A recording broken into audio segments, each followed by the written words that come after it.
Hey everybody, Steve here in Palm Springs, actually in downtown Palm Springs. I decided to come down here this morning to take my walk. I haven't been down here in a while. And I wanted to walk by the star of actor and singer Jack Jones. He has a star here on the Palm Springs Walk of the Stars. And for those of you who haven't heard, he sadly died this week, just a few days ago on October 23rd, 2024, here in Palm Springs. Well, here in the Palm Springs desert area. He died in the city of Rancho Mirage at Eisenhower Medical Center.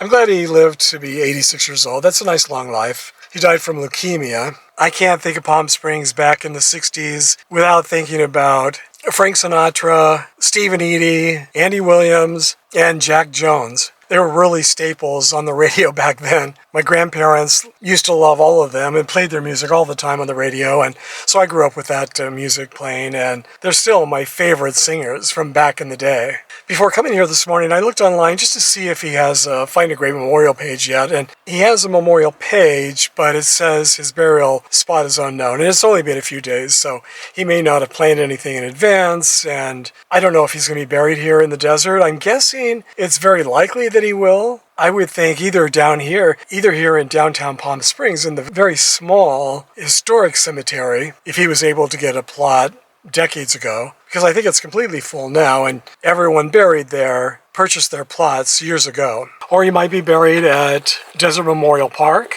along with Frank Sinatra and Sonny Bono and Suzanne Summers. I know he was friends with Suzanne Summers and Frank Sinatra. I guess he was probably friends with Sonny Bono. Sonny Bono was the mayor here, and Jack Jones lived here in the desert for decades.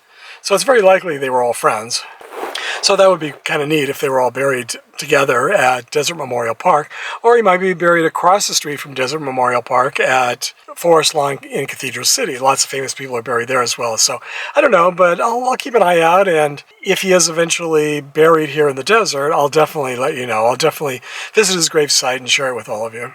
He won 2 Grammys. I think he was nominated 5 times. And back in the 60s, 70s, and 80s, he appeared on so many different TV shows. If you're a baby boomer like me, I'm sure you saw him on The Carol Burnett Show and all of the other variety TV shows. Lollipops and Roses and Wives and Lovers, I think were probably 2 of his biggest hits. I mean, he had quite a few hits over the years.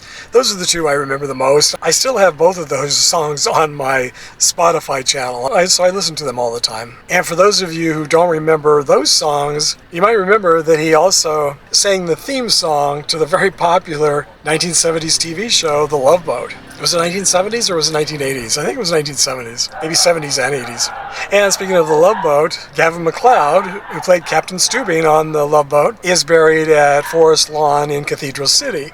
So it's very likely that they were friends as well. So I wouldn't be surprised if Jack Jones ends up being interred there. Forest Lawn is pretty much, I think it's all just above ground crypts. So anyway, I'll keep you posted if he is buried down here eventually. But until then, I wanted to come and remember him. I wish I would have thought to bring some flowers or something to place on his star.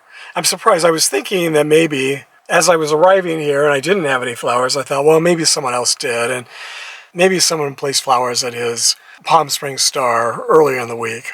So feel free to share your condolences with the family and share your memories of Jack Jones in the comments section. And as always, thanks for joining me today, and I'll hope to see you all next time.